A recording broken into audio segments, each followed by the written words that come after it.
किसी का घर तोड़ करके अपना घर बनाओगे तो घर कब तक बचेगा। यह हालत आज महाराष्ट्र के अंदर है। महाराष्ट्र में आज दो बड़ी बैठक हुई। एक तरफ बैठक हो रही थी अजीत पवार के खेमे की और दूसरी तरफ बैठक हो रही थी शरद पवार के खेमे की। उस बैठक में क्या हुआ सिलसिलेवार तरीके से मैं आपको बताऊंगा। किस पार्टी के पास में, यानी अब दो पार्टियां हो गई एक ही पार्टी के अंदर, शरद पवार का गुट है और अजीत पवार का गुट है। कौन से गुट में कितने विधायक जो है वो पहुंचे हैं वो आपको बताऊंगा। और अब अजीत पवार की तरफ से एक बड़ी खबर आई है वो भी बताऊंगा, लेकिन उससे पहले एक बड़ी खबर है शिंदे की तरफ से। एकनाथ शिंदे नाराज हैं। एकनाथ शिंदे भाजपा से निकल भी सकते हैं। एकनाथ शिंदे के जो साथी हैं वो निकल सकते हैं। बड़ी खबर है, अजीत पवार के महाराष्ट्र सरकार में शामिल होने से नाराज है एकनाथ शिंदे गुट। शिंदे गुट के भरत गोगावले का ने कहा कि अब आधी रोटी खा करके रहना पड़ेगा। अब इसकी पूरी गणित क्या है। दरअसल महाराष्ट्र में जो पहले सरकार थी, देवेंद्र फडणवीस डिप्टी सीएम और ये यहां पर जो है सीएम साहब, अब लगा कि चलिए बात खत्म हो गई, अब तो जो है वो हम राजा हैं, हम जो है वो शिवसेना से निकल करके आए, अब अपनी खुद की पार्टी भी हो गई, सिंबल भी हो गया, सब कुछ हो गया, सब मामला सेट है। लेकिन सब कुछ इतना आसान नहीं होता है।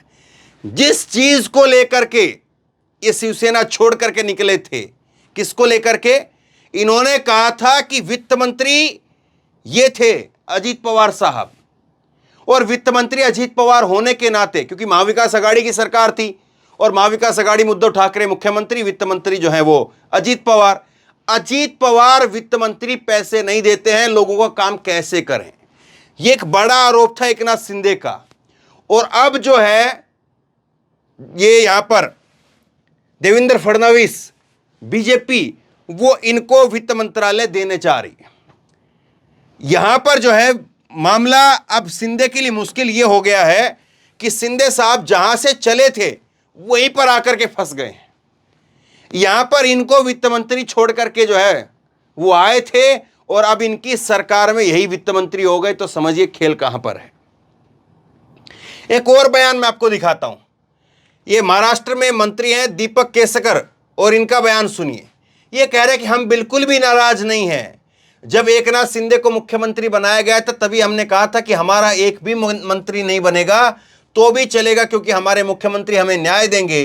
अभी कैबिनेट का विस्तार बाकी है, शायद एनसीपी के लिए विस्तार रुका था, अब वो भी आ गए हैं और हमारे लोग भी, तो जल्द ही विस्तार होगा महाराष्ट्र सरकार के मंत्री। ये 4 जुलाई कल का बयान है इनका। अब खेल को और समझिए।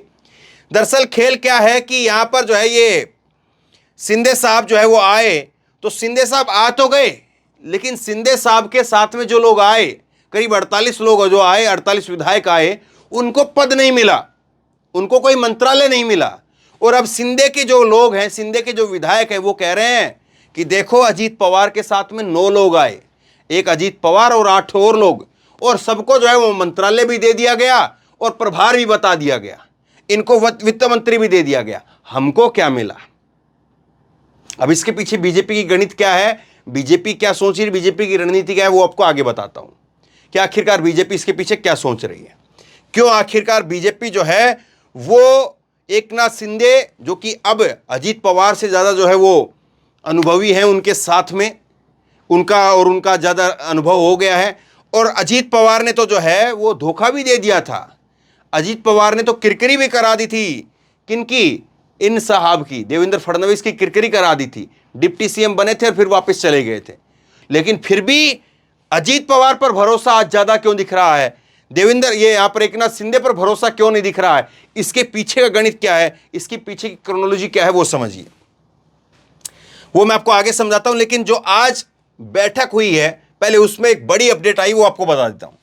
अजीत पवार खुद एनसीपी के राष्ट्रीय अध्यक्ष बन गए हैं, चाचा शरद पवार को पद से हटा दिया गया है। ये खबर जो है वो अजीत पवार के गुट ने बताया है, तब जो है वो ये खबरें चल रही है कि उन्होंने खुद को राष्ट्रीय अध्यक्ष बना लिया है। 30 तारीख को बैठक हुई थी, 30 जून को कार्यकारी की, और उस बैठक में जो है वो अध्यक्ष बना दिया गया था। अब जो है 5 तारीख आज है और ये पूरा मामला 3 तारीख से शुरू हुआ है, इतवार से। अब आज जो बयान सामने आया है, आज जो दोनों बैठक हुई, बैठक में कुल 53 विधायकों में से कौन किस तरफ कितना पहुंचा वो देखिए। ये बैठक के बाद में बयान आया है और ये महबूब शेख हैं और ये शरद पवार की तरफ हैं और इन्होंने कहा है कि अगर उनके पास में 40 से ज़्यादा विधायक हैं, अजीत पवार के पास में अगर 40 से ज़्यादा विधायक हैं तो वो अपने विधायकों की फ़ोटो दिखाएं। दरअसल हुआ क्या कि बैठक हुई, एक तरफ जो है वो अजीत पवार की बैठक, दूसरी तरफ शरद पवार की बैठक। दोनों बैठकों के बीच में 17 किलोमीटर का फ़र्क था। 17 किलोमीटर की दूरी के ऊपर जो है वो मुंबई के अंदर दोनों बैठकें चल रही थी। अब उस बैठक के बाद में शरद पवार को लेकर के कई सारी बातें कही, कई सारी ऐसी बातें कह दी, उनकी उम्र को लेकर के जो है सवाल खड़ा कर दिया, 83 साल के हैं। इसके ऊपर जो है सुप्रिया सुले का बयान आया, वो भी मैं आपको सुनाऊंगा। लेकिन उसके बाद में ये हुआ कि इस बैठक के बाद में अजीत पवार ने अपने जो साथ में जो विधायक आए हैं उनकी गुट की तरफ है, उनका समर्थन करने के लिए, उनको बस के द्वारा कहीं पर भेज दिया। अब यहां पर शरद पवार का जो गुट है वो कह रहा है, सुनिए, विधायकों को एक जगह रुकवाने की जरूरत क्यों पड़ी? शरद पवार साहब को मानने वाला हर कार्यकर्ता आज यहां खुद से आए हैं। उन्होंने अजीत पवार से कहा था कि हमारे पास में 40 विधायक हैं, मेरी अपील है अजीत पवार से कि वो अपने विधायकों की फोटो हमें दिखाएं। अगर उनके पास विधायक हैं तो वो कहां हैं? हमारे 53 विधायक हैं जिन्होंने पवार साहब को धोखा दिया, उनको सबक सिखाया जाएगा। तो ये कह रहे हैं कि हमारे कुल 53 विधायक है, 53 में से अगर एक विधायक भी अगर बाहर जा रहा है, धोखा दे रहा है, तो उसको सबक सिखाएंगे। ये बात जो है शरद पवार के गुट की तरफ से कही गई। आज जो सबसे बड़ी बात जिसने हेडलाइन जो है वो बनाई, जिसने सबसे ज़्यादा सुर्खियां बटोरी, आज जो है वो अजीत पवार जब अपने भाषण में बोल रहे थे तो लबोलबाब ये था उनके भाषण का कि उन्होंने शुरुआत से शुरू किया कि जब एनसीपी बनी थी तब क्या था, एनसीपी से पहले हम शरद पवार के साथ किस तरह से थे, शरद पवार ने कैसे जो है वो किसको हटाया, तब कैसे जो मुख्यमंत्री बने, सोनिया गांधी को लेकर के जो है विदेशी मूल की महिला कहा गया, इस तमाम सारी बातें जो है उन्होंने गिनवाई। और उसके बाद में आखिरी में जो एक बात कह दी वो चिड़चिड़ी सी बात है। और चिड़चिड़ी मैं क्यों कह रहा हूं? क्योंकि इस बात के ऊपर रिएक्शन आया और वो रिएक्शन भी सुनिए। ये कह रहे हैं कि आपने मुझे सबके सामने खलनायक के रूप में दिखाया, मेरे मन में अभी भी उनके लिए, शरद पवार के लिए सम्मान है।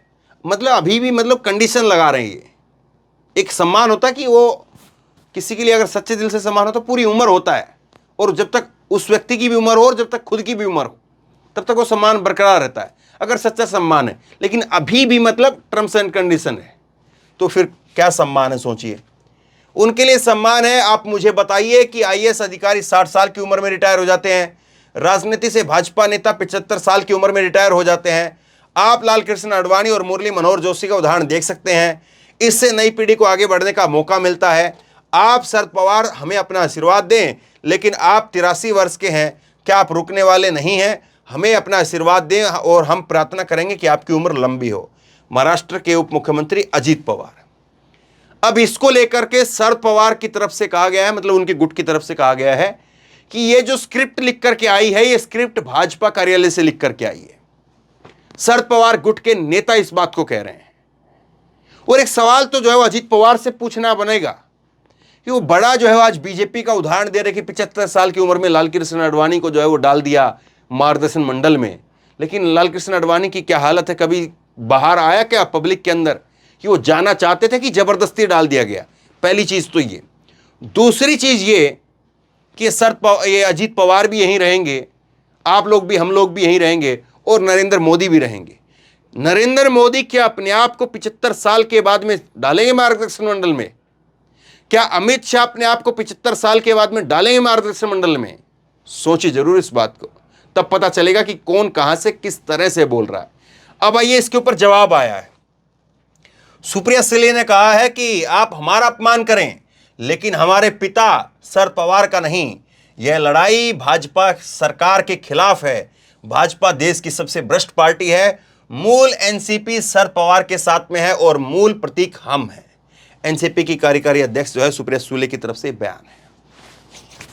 इस तरह से आज जो है वो दिन बीता है। और ये जब दिन बीता तो एक खबर और आप सुन लीजिए। चुनाव आयोग को भी जो है अजीत पवार की तरफ से राष्ट्रवादी कांग्रेस पार्टी और पार्टी के चिन्ह पर दावा करने की याचिका मिली है। आयोग को जयंत पाटिल से भी एक चेतावनी मिली है कि उन्होंने 9 विधायकों के खिलाफ अयोग्यता प्रक्रिया शुरू कर दी है। दो चीजों को आप समझिए। चुनाव आयोग के अंदर जो है वो अजीत पवार कह रहे हैं कि मेरी है एनसीपी, अब मेरे पास है विधायक, एनसीपी मुझे दे दो, एनसीपी का जो सिंबल है वो भी मुझे दे दो। दूसरी तरफ जयंत पाटिल जो है वो शरद पवार के बनाए हुए पार्टी के अध्यक्ष हैं और वो कह रहे हैं कि 9 विधायक, जिसमें अजीत पवार और उनके साथ में जो 8 प्रफुल्ल पटेल, छगन भुजबल समेत जो 8 और विधायक हैं, कुल मिलाकर के 9 विधायक, उनको अयोग्य करार करने की हमने प्रक्रिया शुरू कर दी है।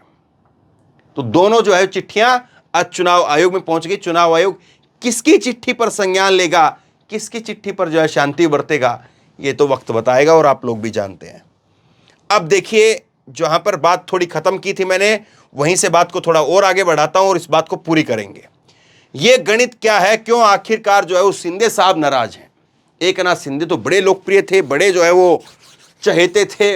एकनाथ शिंदे के चक्कर में तो जो है शिवसेना उद्धव ठाकरे को जो है वो हमेशा हमेशा के लिए दूर कर दिया और उद्धव ठाकरे को एकनाथ शिंदे ने हमेशा हमेशा के लिए दूर कर दिया बीजेपी के लिए। लेकिन अब ऐसा क्या हुआ, शिंदे और बीजेपी में सब कुछ ठीक नहीं है। इसकी वजह यह है कि बीजेपी को लग रहा है कि शिंदे जो है वो चेहरा बन नहीं पा रहे हैं। शिंदे जो है वो ऐसे ही, एक तो जो है उद्धव ठाकरे की जो एक आग है, तपस है, जो बदला लेने की, प्रतिशोध की, उसके सामने वैसे ही बोना हो रहे हैं।